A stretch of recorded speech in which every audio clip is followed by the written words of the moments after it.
एक बड़ी सुंदर कथा में कभी कभी सुनाता हूं कथाओं में कि प्रभु श्री राम जब लौट करके आए रावण को मार के, तो जनक जी महाराज ने एक पत्र लिखा और पत्र लिख करके राम जी से कहा कि हे जामाता जी, हे दामाद जी, 14 वर्ष बाद आप वन से आए हो। आप में तो जनकपुर के लोगों के प्राण हैं ही, परंतु हमारी लाली जो है जानकी, वो तो हमारी प्राण ही हैं। समस्त जनकपुर वासी आप दोनों युगलों को कुछ दिन के लिए जनकपुर बुला रहे हैं कि आप कुछ दिन आराम करने आओ, 14 वर्ष वन में रह के आए हो। और आप अकेले नहीं आवे, अपने तीनों भैयाओं को, तीनों लालियों को और अपनी समस्त सेना हनुमान जामवंत सहित सबको लेकर के आप जनकपुर आइए, कुछ दिन आराम करने, हमको कुछ दिन सेवा करने दो, आपकी मेहमान नवाजी करेंगे आपकी। कुछ दिन के भ्रमण के लिए आप लोग जनकपुर आ जाओ। भगवान सभा में बैठे थे और सभा में बैठे बैठे जैसे ही जनक जी का पत्र आया तो भगवान ने हनुमान जी से कहा, पत्र पढ़ के सुनाओ, क्या बोल रहे हैं हमारे ससुर जी। हनुमान जी ने पूरा पत्र पढ़ा। बोले, भगवान, हे प्रभु श्री राम, आपको, पूरी सेना को, हमारी मैया को, तीनों भैयाओं को, तीनों भाभियों को, सबको जनक जी बुला रहे हैं जनकपुर कुछ दिन आराम के लिए। सबरे बंदर उछलने लगे, बोले जय हो, बढ़िया भयो, अब आनंद आएगा, जनकपुर में जाएंगे, हम सब अपने हाथ पांव दबाएंगे। बहुत युद्ध करके आए रावणों से, रावण की सेना से, और बढ़िया मालपुआ खावे को मिलेगा। राम जी की बारात में तो हम नहीं जा पाए थे, पर बारात की चर्चा हमने सुनी थी। वहां तो भैया बड़े पकवान बने थे, हम सब जाएंगे। ब्राह्मण सारे बानर इतने ज्यादा उत्सुक हो गए, हम सब जाएंगे। बानरों की उत्सुकता देख करके राम जी बोले, शांत हो जाओ भैया। अब भाई देखो, हमारा निर्णय यह है कि जनकपुर हमारी ससुराल है, और कहीं भी नाक कट जाए चलता है, पर ससुराल में हमारी नाक ऊंची रहनी चाहिए। और इन सब बातों को ध्यान में रखते हमारे मन में आया कि हम जाएंगे, भरत जी जाएंगे, लक्ष्मण शत्रुघ्न जाएंगे, चारों बहुएं जाएंगी, कुछ वरिष्ठ लोग जैसे जामवंत जी, हनुमान जी, अंगद जी आदि आदि कुछ वरिष्ठ लोग जाएंगे। बाकी बानरों से हमारी प्रार्थना, आप तो यहीं सरजू जी के तट पर अयोध्या में ही रहो, आप लोग मत चलो। बानर सब उदास हो गए, बोले क्यों, हम क्यों नहीं चलें? बोले आप लोगों का स्वभाव ऐसा ही है, किसी से भी छीन के खा जाते हो, कहीं पर भी मलमूत्र त्याग देते हो, कहीं भी उछल कूद कर देते हो, डाले तोड़ देते हो, वन उजाड़ देते हो। और जनकपुर हमारी ससुराल है। हमारे सामने किसी ने कह दिया कि अरे देखो वो वन पूरे बानरों ने उजाड़ दिया। बानर किसके? बोले राम जी के। तो हमको तो बहुत बुरा लगेगा, लेकिन आप लोगों का यही स्वभाव है, तो क्या करें? इसलिए आप लोग तो अयोध्या में, इसको कितना भी चलो उजाड़ो, ये रहेगा, अपने ही लोग हैं, सुधार भी देंगे। अब वो तो ससुराल है, वहां तो संकोच हो जाएगा हमको। बानर सब नीचे मुंह करके बैठ गए। राम जी तो अपनी घोषणा करके चले गए। जामवंत जी, हनुमान जी बोले भाई सब लोग उदास क्यों हो गए? बोले जब रावण से मरवाना था तो हमको ले गए, और जहां रसगुल्ला मिलेंगे, मालपुआ मिलेंगे, फल मिलेंगे, मेवा मिलेंगे, सेवा मिलेगी, वहां हमको छोड़ के जा रहे हैं। हाँ यही बात है, जहां ये था कि मृत्यु सामने, वहां बानर आगे, और जहां मालपुआ आगे वहां बानर नहीं छोड़ जा रहे हैं। जामवंत जी ने हनुमान जी से कहा, हनुमान जी आप जाके निवेदन करो। बोले देखो हम तो कुछ नहीं कहेंगे, हमारे स्वामी हैं, उनकी आज्ञा हमारे लिए सर्वोपरि है, आप बड़े हो, सीनियर हो, आप ही बात करो। जामवंत जी गए और राम जी से कहा देखो सब बानर बहुत उदास हो गए, आप ऐसे मत करो, मैं जिम्मेवारी लेता हूं, एक पत्ता भी जनकपुर का टूटेगा नहीं किसी वृक्ष का। ले देखो आ गए ऊपर से, इनकी काम की बात चली, सुनवे आए।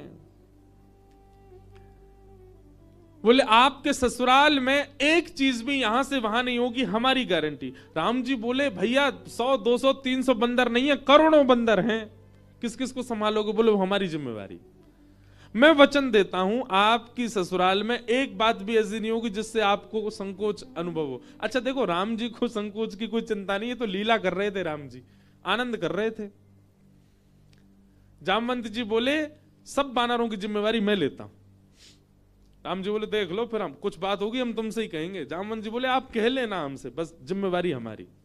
ठीक है। जामवंत जी बाहर आए, बाहर आकर के सब बानरों से बोले हाँ भैया सुनो, राजी हो गए राम जी आप सबको ले जाने के। बंदर तो छलन लगे, जय हो राजा रामचंद्र भगवान की जय हो, हमारे जामवंत जी की जय हो, अब तो जाएंगे खूब आनंद करेंगे। बोले लेकिन सावधान, मैंने जिम्मेवारी ली है, एक पत्ता भी नहीं टूटना चाहिए जनकपुर के किसी वृक्ष का। बानर बोले बिल्कुल नहीं टूटेगा, आप तो बिल्कुल आज्ञा करो कैसे चलना है। बोले सब मुझे देखो, जो मैं करूं वही करना है, जब मैं बोलूं तब बोलना है, जब मैं शांत रहूं तब, यहां तक कि श्वास भी मेरे संगी लेनी है सबको। मैं जब छोड़ूं तब छोड़नी, तब लेनी तब लेनी। मैं जब मुड़ूं तब मुड़ना, मैं जब देखूं तब देखना, मैं जब सोऊं तब सोना, मैं जब खांसूं तो खांसना। बानर बोले ठीक है। राम जी बोले एक बार हमको डेमो दिखाओ। जामवंत जी खड़े हो गए, करोड़ों बंदर खड़े सामने। जामवंत जी ने अपना उल्टा हाथ उठाया, सारे बानरों ने अपना उल्टा हाथ उठाया। जैसे परेड होती है ना 26 जनवरी को, तो हमारे मिलिट्री के जवान बिल्कुल एक संग उनके हाथ पैर चलते हैं, ये हाथ पीछे तो यही हाथ पीछे जाएगा। उनको देखो कभी, उनके पैर भी बिल्कुल समय पे आगे, समय से पीछे, गर्दन भी समय से चलेगी। वैसे मिलिट्री के जवानों की तरह सब बंदर खड़े हो गए। जामवंत जी हंसे तो सबरे बंदर हंसे। जामवंत जी खांसे तो जिनको खांसी नहीं आ रही वो जबरदस्ती खांसे। लोग खांसना ही है, जामवंत जी खांस रहे हैं। राम जी बोले चलो ठीक है, अब चलते हैं जनकपुर। आहा, जनकपुर की ओर जा रहे हैं। 14 वर्ष बाद वन से लौटने के बाद, राज्याभिषेक के बाद, राजा रामचंद्र भगवान पूरे नगर में उत्सव मनते जा रहे हैं। जहां जहां से निकलते हैं वहीं पुष्प वर्षा हो रही है, विशाल सेना राम जी की चल रही है। पर इस पूरी यात्रा का सबसे श्रेष्ठ केंद्र बिंदु, आकर्षण बिंदु था बानरों की परेड। बिल्कुल ऐसे चल रहे हैं सीधे। जामवंत जी इधर देखे तो सब बानर इधर देखे, जामवंत जी नीचे तो सब नीचे, जामवंत जी खुजा में तो सब खुजा में। जैसे ही जनकपुर में पहुंचे, राम जी की सब बलैया लेने लगी अटारी इनसे, हमारे पहुना आए हैं, हमारे जमाई राजा आए। सबके नेत्र सजल हो गए। पर पूरे जनकपुर में जैसे ही बानरों ने प्रवेश किया, आहा, बानरों की ऐसी प्रशंसा, भैया कैसे सुधरे भाई। अच्छा, जामवंत जी ने सबके काजे वस्त्र भी सिलवाए थे। सब बानर बिल्कुल बढ़िया, ऊपर को आधी बगलबंदी सी पहन के, नीचे धोती सी पहन के, टोपा से पहन के चल रहे थे। कैसा, मैं तो चिंतन करता हूं कैसे लग रहे होंगे सब। हम बंदरों के बीच में ही रहते हैं ना वृंदावन में। महाराज आरती का थाल ले लेकर के जनकपुर की सब नारियां आरती कर रही हैं, पर बानर नहीं उनकी ओर देखें भी। जब जामवंत जी देखेंगे तभी देखेंगे। जनक जी महाराज ने स्वागत किया, और स्वागत करके खूब प्रेम से वार्ता हुई। ऊपर बोले भैया पूरे जनकपुर में हल्ला है आपके बानरों का, कैसी सेना, लग रहा है देखते ही बनता है कि यही बानर मार सकते हैं रावण की सेना को। इतने शिष्टाचारी, इतने गंभीर। देखो इतनी बड़ी सभा में करोड़ों बानर बैठे हैं, पर सुई गिर दो तो उसकी आवाज भी आ जाएगी, पिन ड्रॉप साइलेंस। दूर बैठे जामवंत जी सिर हिलावे, सब बानर करें हाँ। अब आप बहुत दूर से चल के आए हैं, सबकी प्रसाद की व्यवस्था है। हाँ भाई, सब बानरों के आगे चौकी लगाओ। पहली बार बानर चौकी पे बैठ के पाएंगे। चौकी पे बैठ गए, चौकियों के आगे दूसरी चौकी, चौकी के ऊपर सोने की थाली, चांदी की कटोरी। आहा, क्या बढ़िया, सब बानरों की थाली। पहली बार बानरों के आगे थाली लगी है। लेकिन बानर थाली में नहीं देख रहे हैं, सब जामवंत जी को देख रहे हैं। पनीर की सब्जी आई, काजू की सब्जी आई, ये सब्जी आई, मिष्ठान आए, पूड़ी आई, 5 प्रकार की पूड़ी आई, रोटी आई, चावल आए। बानरों का स्वभाव क्या है, आप केला भले हाथ से दो लेकिन फिर भी छीन के ही लेगा। बानर का स्वभाव होता है, उसका छीनने का ही स्वभाव होता है। पर सारे बानर ऐसे ही बैठे जामवंत जी को देख रहे, टेढ़ी टेढ़ी नजर करके देख तो रहे थाली में क्या क्या आ रहा है, लार टपकती जा रही है, लेकिन नहीं, जामवंत जी जैसे कहेंगे वैसे खाना है। सबको फल दिए गए, फलों में सब फल अमनिया करके दिए, आम सबको साबुत दिए गए, सबकी थाली के आगे आम रखे गए, सब बिल्कुल थाली हो गई। जामवंत जी महाराज ने सब बानर की ओर देखा, सब बानर बिल्कुल जामवंत जी को देख रहे थे। जामवंत जी ने हाथ में जल लिया, अन्नपूर्णे सदा पूर्णे, सब बानर बोल रहे अन्नपूर्णे सदा पूर्णे। थाली के ऊपर 4 बार घुमाया, सब बानर घुमा रहे हैं, आचमन किया, सब बानर आचमन कर रहे हैं। जनक जी बोले राम जी मान गए आपकी सेना को, क्या अद्भुत बानर है सब। राम जी बेचारे धीमे धीमे पा रहे, बोले बस ये लाज बची रहे जितनी देर है। प्रसाद पाने लगे बिल्कुल वैसे, अगर दाल चावल पा रहे हैं जामवंत जी, सब दाल चावल ही पा रहे हैं, जितनी दाल जितनी सब्जी डाल रहे हैं उतनी ही डाल रहे हैं। अद्भुतता थी देखने में। थोड़ी देर पाने के बाद जामवंत जी की दृष्टि पड़ी आम पे, जैसे ही आम उठाया सब बानरों ने एक संग आम ही उठाए। जामवंत जी घुमा के देखें, सब बानर घुमा के देखें। जामवंत जी ने जोर से आम दबा के देखना चाहा कितनी गुठली है इसमें। अब वो आम ऐसा था कि जैसे ही नेक दबाया सो गुठली उछल गई उसमें से। अब जैसे ही गुठली उछली तो सब बानर दोनों हाथन से दबाई रहे, वो गुठली उछलनी चाहिए क्योंकि जामवंत जी की गुठली उछली है। अब सब बानर जैसी आम दबा में सबकी गुठली उछली। गुठली के उछलते ही जामवंत जी बोले इन हाथों से मेघनाथ निकल के नहीं भाग पाया, इन हाथों से रावण निकल के नहीं भाग पाए, छोटी सी गुठली भाग गई। और जामवंत जी जैसे ही उछले गुठली पकड़ने को, बानर बोले हमें भी ऐसे ही पकड़नी है, और एक दूसरे के ऊपर झपट्टा मारे। महाराज आप पकड़, कहीं कड़ी उछाल रहे हैं, कहीं दाल उछाल रहे हैं, पूरी उछाल रहे हैं। जनकपुर की पूरी सभा जो कि स्वर्ण मंडित थी, जो कि चांदी से मंडित थी, आज वो खीर मंडित हो गई। सब जगह कड़ी खीर उछाल उछाल करके पूरी सभा का लेपन कर दिया। राम जी नीचे नजर करके बैठे। अब तो बानरों को खुली छूट मिल गई, एक दूसरे की थाली में से ले लेके भागे।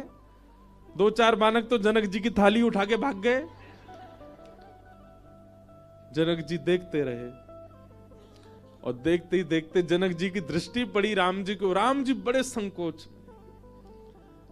जनक जी समझ गए ये तो भैया पूरा प्री प्लान्ड था कि सीधे सीधे चलना है, सीधे सीधे खाना है, नहीं बानर अपना स्वभाव कैसे छोड़े। राम जी को संकोच में देख जनक जी ने उनको हृदय से लगाया, बोले हम बिल्कुल अप्रसन्न नहीं है, हमको प्रसन्नता है कि इतना आनंद हुआ आज जनकपुर में इतने दिन बाद। आप बिल्कुल संकुचित मत हो। लेकिन सबसे ज्यादा संकोच हो रहा था जामवंत जी को। मैंने जिम्मेवारी ली थी और मैंने बिगाड़ दिया सब काम। जब जनक जी को राम जी को हृदय से लगाते हुए देखा तो जामवंत जी के मन में आया मैंने बहुत बड़ा अपराध कर दिया आज। जितने प्रेम से राम जी अपने ससुर जी को हृदय से लगा रहे हैं, हे भगवान मेरे अपराध का पीड़ा जो मेरे चित्त में है वो तभी दूर होगी जब इतने प्रेम से ठाकुर जी मुझे भी अपने हृदय से लगाए।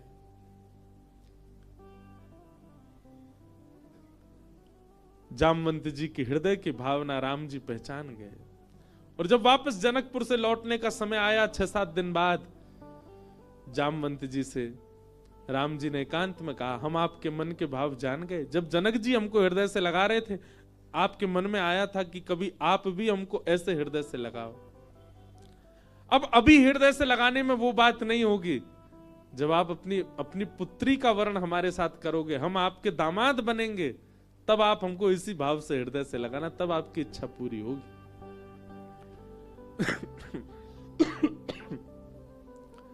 जामवंत जी को 1 युग तक प्रतीक्षा करनी पड़ी और 1 युग बाद आज वही राम जी जब कृष्ण बनकर के आए, जामवंत जी ने अपनी पुत्री जामवती का विवाह भगवान के साथ किया।